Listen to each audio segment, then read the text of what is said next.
Now, as the by-election looms, those tensions threaten to widen. If key elements of the party see its leadership as weak or indecisive, they may begin to hedge their bets, or worse, quietly align with alternative centers of influence. Let's be frank. This is a credibility crisis for Pintard. It's one thing to lose an election, but quite another to be perceived as a baiting one. Already, voices in the public sphere are suggesting he's afraid of a by-election's loss rather than committed to the democratic process. Such accusations are not easily dispelled.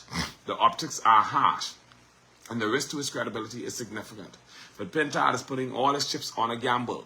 He would rather not contest than go down in flames under an onslaught from a resurgent PLP. He hopes that by forcing the call for a general election, he can shift the battlefield on his terms, regain some narrative control, and preserve his legitimacy. Yet this is a gamble with extremely high risk. The Prime Minister is under no constitutional compulsion to accede.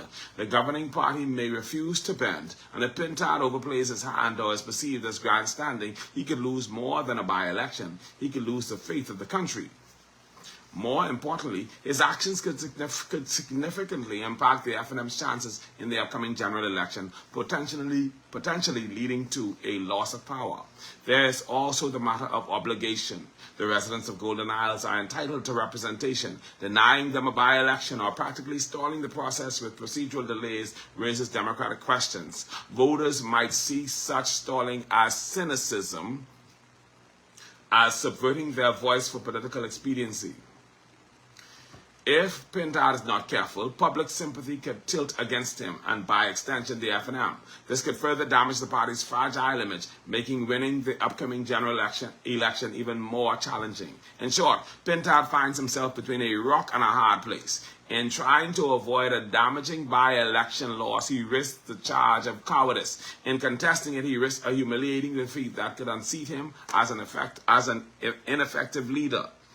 And given his shaky standing internally and his fractured support base, the margin for error is vanishingly slim. Either way, his decision could significantly impact his personal political career, potentially leading to a loss of leadership within the party or a tarnished reputation that could hinder his future political endeavors. When a political leader publicly pleads for an early general election to avoid an immediate contest, it's a clear sign of the gravity of the situation. This is not just a strategic move. It's an admission of fear.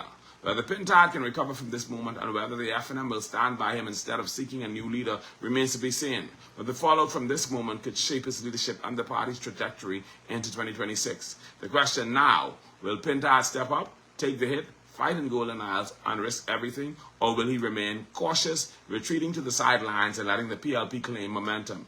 Either way, he's running out of hiding places, and the political storm is closing in. Isn't that powerful? Yeah, Pintard is in trouble. The FNM is in trouble. Dog eat their lunch and their breakfast. The person who's desiring to reach out to the Creator, send me a message at 242-473-8566 on WhatsApp.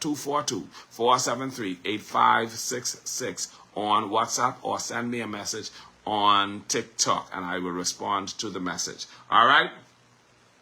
Pintard is in trouble. The FNM is in trouble. God help Pintard in this because guess what? He already lost one by-election. He cannot afford to lose the next one. If he loses the next by-election, dog eat his lunch and his breakfast. And I already understand, I was told this today, that Shannon Dawn Cartwright is already making moves to take over the party. Yes, I put that out there. That's what I heard. I heard that today. Shannon Dawn is already making moves to take over the party.